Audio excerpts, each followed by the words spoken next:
সৌহার্দ্যমূলক আচরণের মধ্যে প্রচার প্রচারণা করেছি। গত রাত্রে আমাদের বিশ্ববিদ্যালয়ে কিন্তু আমরা পুরো বিশ্ববিদ্যালয় জুড়ে আমরা কিন্তু আনন্দ করেছি, উল্লাস করেছি। আমরা বলেছিলাম এটি রাকসুর চাঁদ রাত। আমরা আশা করেছিলাম যে ৩৫ বছর পর যে রাকসু অনুষ্ঠিত হতে যাচ্ছে এবং ১৭ বছর আমরা গণতান্ত্রিক পদ্ধতিতে ভোটাধিকারবিহীন, তো এই ১৭ বছর পরে যে ২৪-এর গণঅভ্যুত্থানের পরে ২৪-এর স্পিরিট ধরে রেখে আমরা একটি অবাধ, সুষ্ঠু এবং গণতান্ত্রিক পদ্ধতিতে নির্বাচনের পরিবেশ পাব। সকাল থেকে আপনাদের সাথে আমরা কথা বলেছি।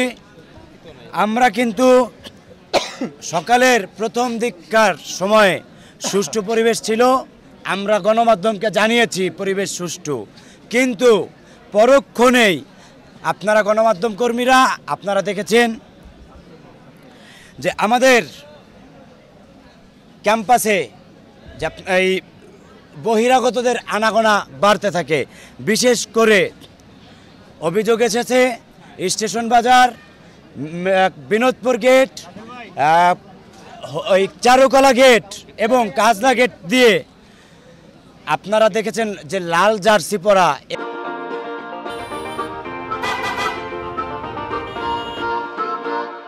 একটি প্যানেলের সম্মিলিত শিক্ষার্থী জোট লেখা অগণিত লোক প্রবেশ করছে।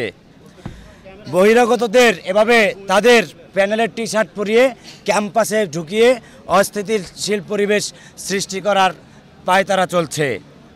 আপনারা জানেন প্রধান ফটকের বিপরীতে যে বেতারের মাঠ রয়েছে সেখানে কয়েক হাজার নেতাকর্মী তাদের ক্যাডার বাহিনী অস্ত্র মজুদ রেখেছে।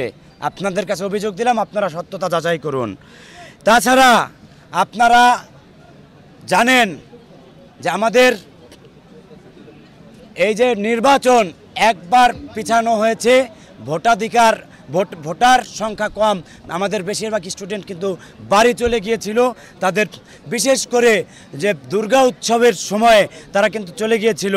আমাদের হিন্দু ভাই বোনেরা, সনাতনী ভাই বোনেরা, তাদের ভয় ছিল যে সনাতনী ধর্মের ভোট তারা পাবে না। গতকাল রাত থেকে তারা বিভিন্ন মেসে, বিভিন্ন হোস্টেলে গিয়ে সনাতনী ভাই বোনদেরকে হুমকি দিয়ে এসেছে, তাদেরকে ভোট প্রদানে নিরুৎসাহিত করে এসেছে। যদি সনাতনী কেউ ভোট দিতে আসে তাহলে তাদেরকে হুমকি দিয়ে এসেছে, তাদের একাডেমিক লাইফ হুমকিতে পড়বে। তাছাড়া ভুয়া সাংবাদিক সেজে ক্যাম্পাসে অনেকে অবস্থান করছে।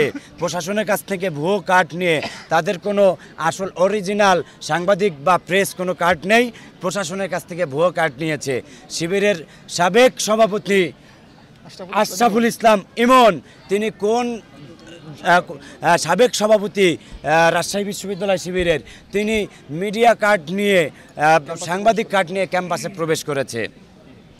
তাছাড়া আপনারা দেখবেন ছাত্রী সংস্থার মেয়েরা তাপসী রাবেয়া হলের যে ভোট কেন্দ্র, সেই ভোট কেন্দ্রে কৃত্রিম জটলা তৈরি করে রেখেছিল সকাল থেকে। আমাদের ঐক্যবদ্ধ নতুন প্রজন্ম প্যানেলের যারা আছেন তারা বারবার অভিযোগ দিয়েও এর প্রতিকার কিন্তু পায়নি, প্রশাসনের কাছে দিয়েছে।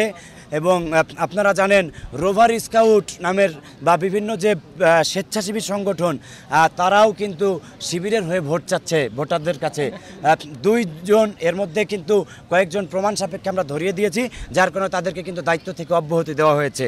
এই হলো ক্যাম্পাসের এই যে শিবিরের অর্থাৎ এই সম্মিলিত শিক্ষার্থী জোটের তৈরি করা এই অস্থিতিশীল কিছু পরিস্থিতি আপনাদের সামনে তুলে ধরলাম এবং আপনাদের মাধ্যমে আমাদের যে প্রশাসন অর্থাৎ নির্বাচন কমিশন তাদের কাছে তুলে ধরলাম।